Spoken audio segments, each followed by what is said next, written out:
एक राजा बहुत बड़ा प्रजापालक था। हमेशा प्रजा के हित में प्रयत्नशील रहता था। वे इतना कर्मठ था कि अपना सुख, ऐशो आराम सब छोड़कर सारा समय जन कल्याण में ही लगा देता था।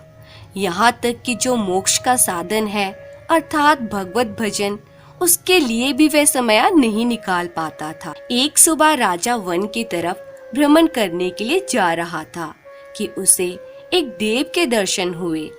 राजा ने देव को प्रणाम करते हुए उनका अभिनंदन किया और देव के हाथों में एक लंबी चौड़ी पुस्तक देखी। उन्होंने देव से पूछा, महाराज, आपके हाथ में यह क्या है? देव बोले, राजन, ये हमारा बही खाता है जिसमें सभी भजन करने वालों के नाम हैं।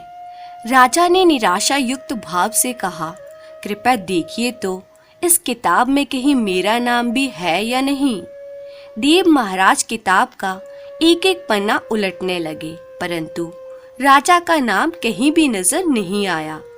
राजा ने देव को चिंतित देखकर कहा, महाराज, आप चिंतित ना हो, आपके ढूंढने में भी कोई कमी नहीं है। वास्तव में ये मेरा दुर्भाग्य है कि मैं भजन कीर्तन के लिए समय नहीं निकाल पाता और इसीलिए मेरा नाम यहाँ नहीं है।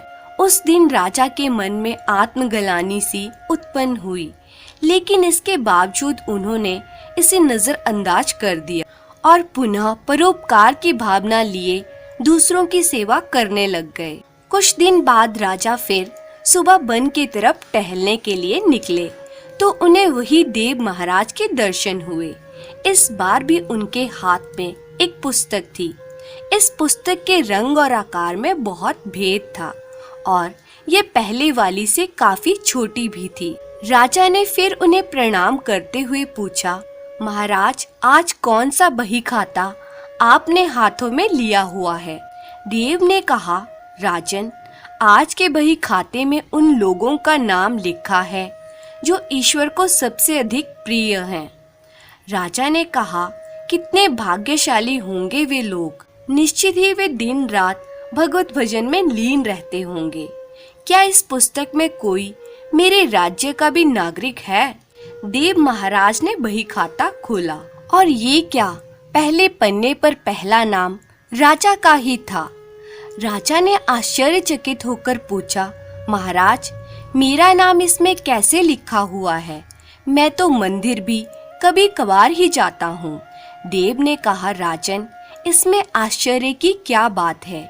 जो लोग निष्काम होकर संसार की सेवा करते हैं, जो लोग संसार के उपकार में अपना जीवन अर्पण करते हैं, जो लोग मुक्ति का लोभ भी त्याग कर प्रभु के निर्बल संतानों की सेवा सहायता में अपना योगदान देते हैं, उन त्यागी महापुरुषों का भजन स्वयं ईश्वर करता है। हे राजन, तू मत पछता कि तू पूजा पाठ नहीं करता। लोगों की सेवा करना ही असल में भगवान की ही पूजा करना है। परोपकार और निस्वार्थ लोक सेवा किसी भी उपासना से बढ़कर है। देव ने आगे कहा, कर्म करते हुए 100 वर्ष जीने की इच्छा करो तो कर्म बंधन से लिप्त हो जाओगे।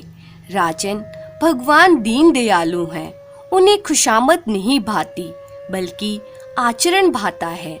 सच्ची भक्ति तो यही है कि परोपकार करो, दीन दुखियों का हित साधन करो। अनाथ, विधवा, किसान व निर्धन आज अत्याचारियों से सताए जाते हैं।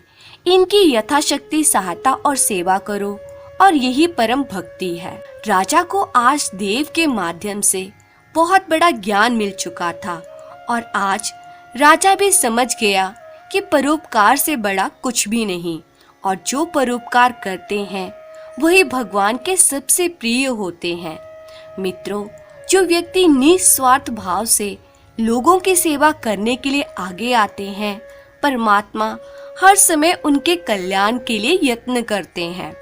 हमारे पूर्वजों ने भी कहा है, परोपकाराय पुण्याय भवति, अर्थात दूसरों के लिए जीना, दूसरों की सेवा को ही पूजा समझकर कर्म करना, परोपकार के लिए अपने जीवन को सार्थक बनाना ही सबसे बड़ा पुण्य है।